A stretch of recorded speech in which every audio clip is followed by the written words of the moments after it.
The strikes on Iran began with overwhelming force. But less than 2 weeks later, a US refueling tanker has gone down, aircraft losses are mounting, and the cost is already in the billions. At home, the war is losing support. So is this conflict becoming far harder than expected?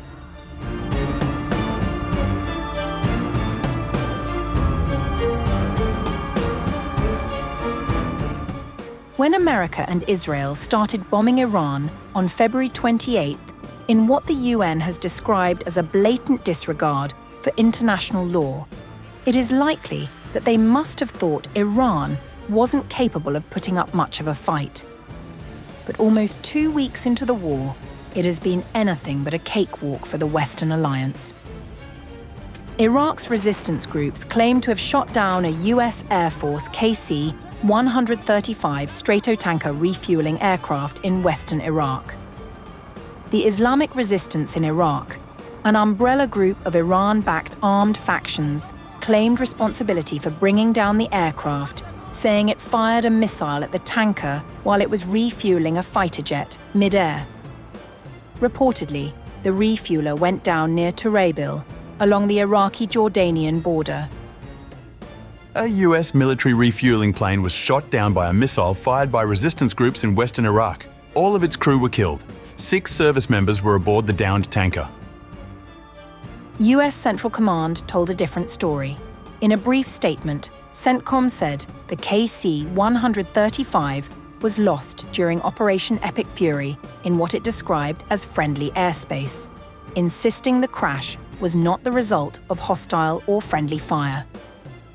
A second aircraft involved in the incident, also a KC-135, declared an emergency before landing safely in Israel. U.S. Central Command is aware of the loss of a U.S. KC-135 refueling aircraft. The incident occurred in friendly airspace during Operation Epic Fury, and rescue efforts are ongoing. 2 aircraft were involved in the incident. One of the aircraft went down in western Iraq, and the second landed safely. This was not due to hostile fire or friendly fire. The KC-135 Stratotanker, a workhorse of the US Air Force since the 1950s, extends the combat range of fighter jets and bombers through mid-air refueling, making it a critical asset in the sustained strikes being carried out over Iran. This is the 4th US aircraft lost since the American and Israeli military campaign against Iran began on February 28th. 3 F-15E Strike Eagles were downed on March 1st when Kuwaiti air defenses mistakenly fired on them during active combat. All 6 crew members from those jets ejected safely. The cost of the war, though, is mounting rapidly for America.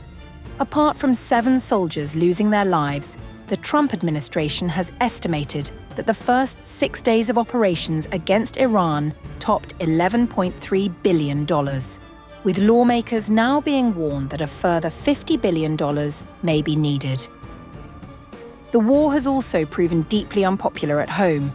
A Quinnipiac University survey released on March 9th found 53% of voters opposed the offensive, while a separate Ipsos poll showed 43% disapproved against just 29% in favor.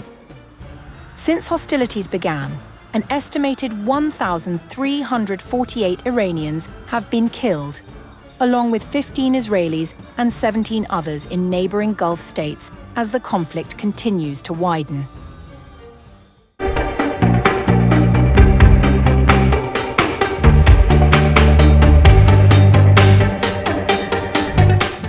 Iran's naval strategy in the Persian Gulf is drawing renewed attention after reports of attacks on oil tankers and warnings about unconventional maritime weapons.